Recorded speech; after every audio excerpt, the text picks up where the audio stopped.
დღეს ვაკეთებ ჭმერულ წიწილას. ჭირდება ცხელი ტაფა, ზეთი უნდა დავასხათ, არც თუ ისე ბევრი. ჩვენთან რესტორანში შეგიძლიათ მიირთვათ კლასიკური, როგორც არის ნიუ წყალში. ასევე ოდნავ თანამედროვე ნაღებით. დავიწყოთ? ამოვიღოთ და ცოტა ხანი დავასვენოთ. ახლა არის ყველაზე საინტერესო მომენტი. აი ეს არის ყველაზე მნიშვნელოვანი რამ. ამ ნამწვის გადაღურა და გადაგდება არც შემთხვევაში არ შეიძლება. ნიორი ამ ზეთში შევწვათ და კაი იქნება თუ აი ამ ნამწს ყოზით ესე ცოტა ავაფხიკავთ. ეს არის ყველაზე გემრიელი ინგრედიენტი ამ კერძში.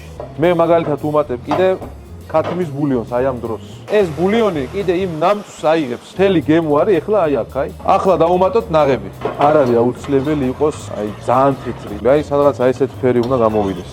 დავჭრეთ წიწილა, ხერხემალი ამოვიღოთ. ეს დაჭრილი წიწილა მოვათავსოთ ჩვენ სოუსში. უნდა ამოვავლოთ კარგად, დაველოდოთ. მოვათავსოთ დაჭრები გაცხელებულ კეთზე და ეს მთელი სიმდიდრე რაც ტაფაში გვაქვს, აი მოვასხოთ. ეს ესე უნდა ჩავდო და დავასვენოთ. აი ეს მთელი გემო უნდა აიღოს და ესე გამზადებული უნდა